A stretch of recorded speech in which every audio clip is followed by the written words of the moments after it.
So I'm pretty sure that today marks the last time that I'll ever be in the house that I grew up in.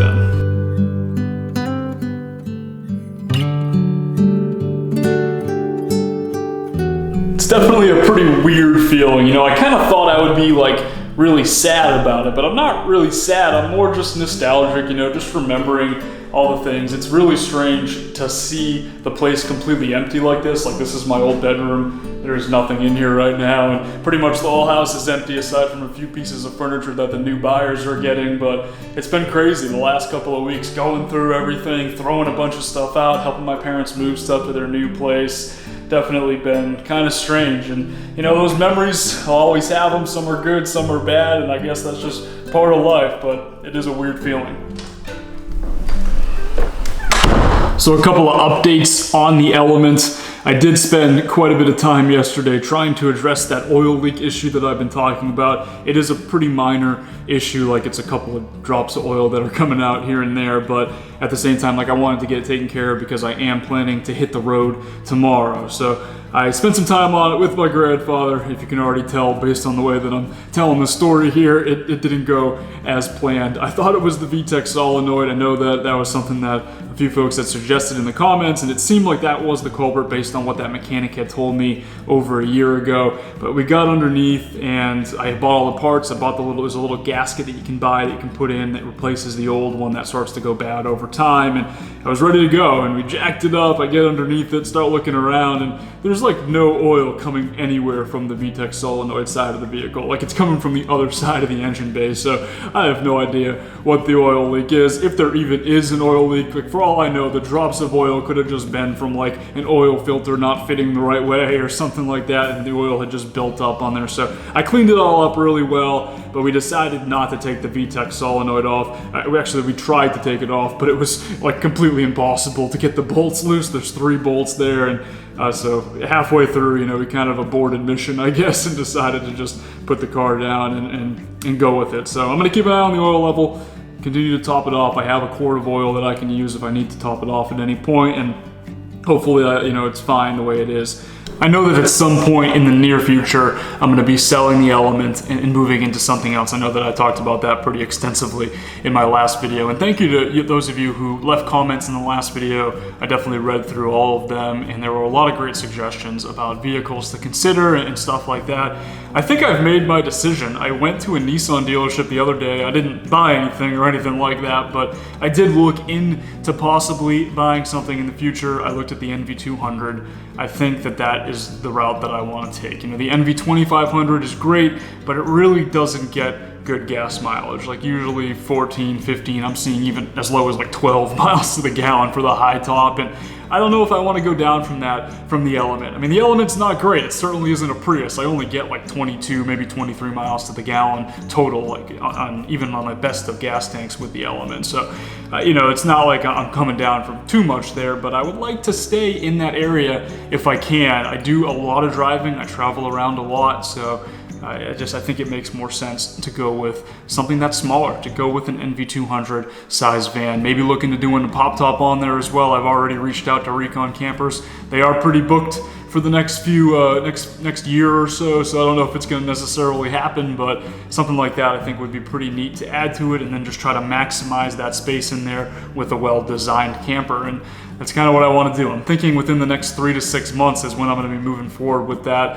and the Element will be for sale. I would like to sell the Element before I push it to the point where it's not really worth anything. And it's actually kind of funny because when I went to AutoZone the other day before working on the vehicle with my grandfather, I met a guy. He parked right next to me, green 2003 Honda Element. He says, "Oh, how many miles do you have on yours?" I tell him, "Oh, it's about a 167 right now, 168,000. And he looks at me and says, "Guess how many are on mine?" And I said, "I have no idea." And he goes, 451,000 miles on his Element, his 2003 Element, the exact same vehicle that is mine. So it's not to say that I don't think the Element can go a lot further. I definitely think it can. I think it will.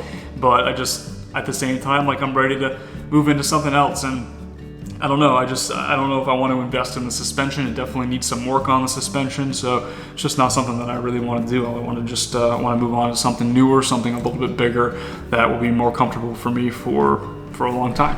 So my plan is to hit the road tomorrow morning. I'm heading to New Jersey. I was hired to shoot a wedding there, so I'm really looking forward to doing that. And then the day after I shoot that wedding in New Jersey, I'm going to New York for another wedding. That one I'm more of a guest at, though. Those are two of my really good friends that are getting married. But it's definitely going to be a pretty crazy weekend. And then after that, I'm heading out to the Midwest pretty quickly. I have a few days to get out there, and I'm going to be working out there for a few weeks. And then after that, heading out west on to California. But things are definitely about to get pretty crazy. And right now I'm just kind of stuck here waiting at this house. There's not really much to do.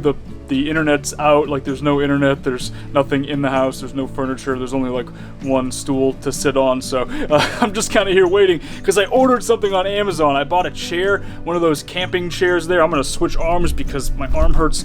I bought one of those camping foldable chairs. It's like a really tiny one, but I remember when I was hanging out with Brian and we went camping, like I didn't have anything to sit on. Like we're there playing guitar, and luckily he had another stool, but it was really uncomfortable, and like I want to have like a little chair of my own to be able to set up when I go camping and stuff like that, or just to have. And this thing folds up pretty small, so it should be here at some point within the next like 6 hours, but hopefully sooner rather than later.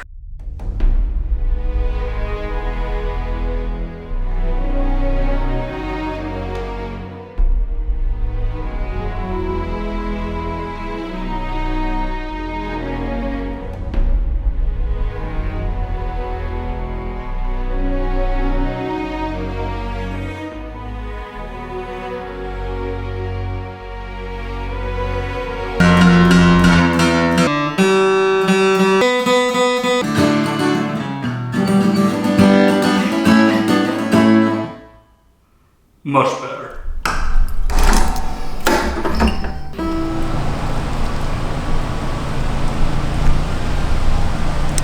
Goodbye, old house.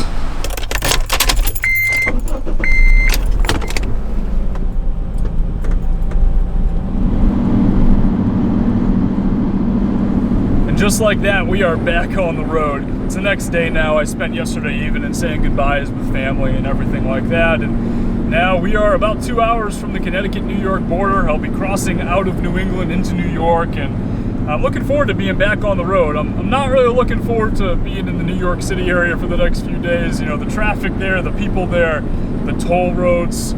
I hate toll roads. I just, you know, I don't really enjoy that. But at the same time, like, I'm trying to keep an open mind. Like, I want to try to explore New York a little bit more. I really haven't taken the time to do that over the past few years, despite going there a couple of different times. So I'm looking forward to giving it another chance and just hoping that I don't get too stressed out from all the crazy traffic and everything like that. I'm also looking forward to seeing a lot of my friends who are going to be in town for that wedding on Saturday. So that'll be really nice as well. I haven't seen a lot of them in a long time, and probably won't get the chance to see them again after this for a while, so should be pretty nice. I do have a little bit of a dilemma though. I'm realizing I only have like 6 t-shirts because I guess you could say I'm a little bit of a minimalist, and 2 of my t-shirts right now in the rotation are Boston Red Sox t-shirts, so I'm definitely going to be repping some Red Sox gear over the next few days in New York City, and I'm guessing that I'm going to encounter a few angry Yankee fans after what happened last night. Not that I care though. Go Sox.